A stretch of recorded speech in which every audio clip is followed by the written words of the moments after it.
This chapter is all about command line editing. So without further ado, let's find out what command line editing actually is.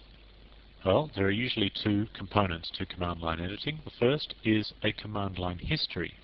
A command line history is a shell feature. In other words, it's a facility provided by your shell that allows you to re-enter a command that you've typed in before without having to retype it. Let's have a look at what that looks like. Suppose I type in a command such as who pipe to wc-l, and I find there are 54 users logged into the system. Then I want to also determine the calendar of the 9th month of 1752, and I find that as well. And then I simply do an ls minus ac or something like that. Now, what I frequently need to do is re-enter commands that I might have entered before, and that is a command line history feature. So I can simply scroll up, if you like, using the up arrow key, and I'm typing the up arrow key on my keyboard, up arrow, up arrow, up arrow, scrolling through to find the commands that I have typed in before. And I press enter, and then I can use up arrow and enter to type it again, up arrow twice to ls minus ac, and I can run that. So you see that I can actually repeat every command on my command line with very little typing. That feature is obviously called the command line history. The other half of the equation is called command line editing, which allows the current command, or actually any of the previous commands that you've typed in, to be modified before enter is pressed. What that means is that you can be typing away on the command line, you can be typing in a really long command, then realize that you've made a mistake, and instead of having to backspace over everything, you can simply use the left arrow to go back to the spot that you've made a mistake in, and fix the mistake, and then press enter, and the command will get run in its entirety. Alternatively, you could have typed in a command and then realize that you made a mistake. After you press enter, you realize you made the mistake, so then you can simply call up the last command again and edit that command rather than having to type the whole thing over again. Suppose I type in user/bin, but instead of typing in bin, I type in BINE, and then it obviously gives me an error message, so I've made some kind of mistake. So now I can just use the up arrow key to find the existing command that I typed before and press the backspace, and now it works. Or alternatively, I could say cd/home/mvirtue/course, and again I've spelt home wrong, so that's an error message again, and I can just use the up arrow, and now I can use the left arrow and go back and delete the I and then run the program. That saves me, of course, having to retype the command in its entirety, because of course retyping it again I might make another mistake. My corrections are not limited to simply erasing the wrong characters. I could retype the entire bit if I wanted to, so I could type in HOME1, for example, and that worked as well. So that's a very simple form of command line editing. Now, command line history and command line editing using bash are about as simple as can be. You simply use the PC keyboard arrow keys to perform the simple and intuitive command line editing and history features. You simply use the up arrow and the down arrow, left arrow, right arrow, and so forth. And if you need to make a change to any given command line, you just simply use the backspace or just start typing. Very, very simple. If you use the Bourne shell, the regular Bourne shell, there is absolutely no command line editing or history at all available to you. And I want to now spend the rest of this module talking about the Korn shell. Now, if you're not planning to ever use the Korn shell, then you can obviously skip the remainder of this module. But command line editing and command line history features are available in the Korn shell, but they are a little bit trickier than using bash. So I'm going to show that to you now. In the Korn shell, you do have command line editing available to you, but it's not the way it's done in bash. It's much more tricky than that. If you recall our chapter on Vi, you need to be able to have a mastery of the Vi commands in order to use the command line editing in the Korn shell. That's not entirely true. You don't really need to be a master, but you do have to have some familiarity with Vi commands in order to be able to issue those same commands to the Korn shell. This is how it works. You have to imagine that your shell command line, your one-line command that begins with, say, your dollar prompt or whatever your prompt is actually a little one-line Vi session. It's just a single line. Rather than Vi being the full screen of 25 lines and 80 characters, it's just one line.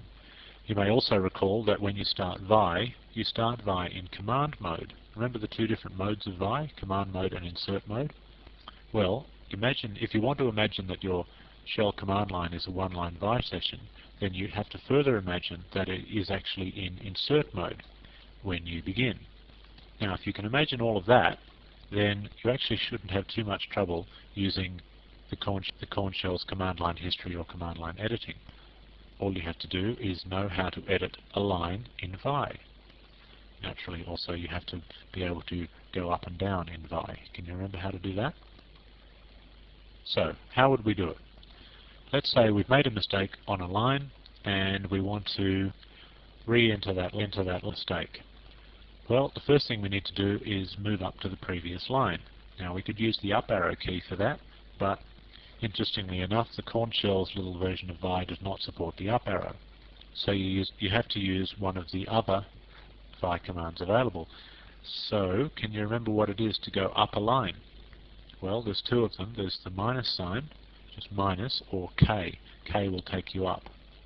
But before we can even enter the minus sign or the K, we have to go from insert mode into command mode. Now, I know this is starting to sound complex, but it actually does get quite simple. So, can you remember how to go from insert mode to command mode? Yes, of course, you have to press the escape key. So, the very first thing you do if you want to access your Korn shell command line history is press escape. Once you've done that, you can use K in place of the up arrow key to scroll back through all the commands that you've just entered. And once you find one that you want to re-enter, all you have to do is press enter. Alternatively, you could go back and make some modifications to it. Let's have a look at that. So, to summarize, we press escape to enter command mode, K to go up a line, and enter to simply re-enter the command. Let's do that. I've taken the liberty of obtaining a little Korn shell here. Now, before the Korn shell will actually behave in this special Vi command line editing and history mode, you have to do a clever thing. You have to set an environment variable, and you have to set the variable that is called editor, and you have to set it to Vi. Now, once you've done that, your commands are fully available. Naturally, if you want that to be in effect every time you log in, you have to put that exact command into your .profile. So now I can type in some kind of command, ls-c for example, and now I have to think of this little flashing cursor as being a one-line Vi session. So if I now press escape, okay, I've just pressed escape, you don't see anything visibly happening on the screen, but now I can type in K to go back to the previous line. So I've gone back to the previous line and I just press enter and it reissues that command. Now I'm no longer in command mode. I've gone back into insert mode from the action of pressing enter. So now if I wanted to go back and change that, I could press escape K again. Now let's say I want to change it. Let's say I want to add one letter to the end of this command line. Can you remember the Vi command to append something to the end of a line? It's capital A. Remember capital A? So you type in Shift A, capital A, and the cursor jumps to the end, and then you type in whatever it is that you want, like the letter A, for example. Now I'll go back and do it again, escape K, and this time I'll use space. Remember, space will actually move you along the line. Space, space, space, space. And I'm going to use CW, which is change word, to change the word CA. So I do CW, and the CA disappears. And I'm going to change that word, CW, change word, to the letter L. And then I'm back in insert mode again. Okay, one more example, escape K, and space, space. Now if I press X, X, X, I can actually delete those letters, and press enter, and so on. So once you've pressed escape and K to go back up to the previous line, or find whatever line it is that you need, you can use the commands like DW to delete a word, CW to change a word, X to delete a letter, and then you also need to, if you want to add new letters and words into the command line, you need to use something like I for insert, or A for append, or capital I to insert at the beginning, or capital A to append at the end, or in fact any of the VI commands that you're familiar with. They will all work. It's a very handy little feature to be able to do that. You can even use the /, which searches for text. And let's do that. I type in /. No, that's not going to work because I'm still in backspace over that. I was still in insert mode. So now I press escape and then /, and let's say CA to find the last command that had a C and an A in it. And there it is, ls - CA. So it's actually scrolled back through all the commands that I've entered until it finds one that has a C and an A in them. And then I can re-enter that one. It's a very, very handy facility to have. And you get used to it quite quickly. I know that VI is a very unfriendly editor, but if you're comfortable with VI, then you'll also be very comfortable with the Korn shell command line editing. Don't forget to put that environment variable into your .profile.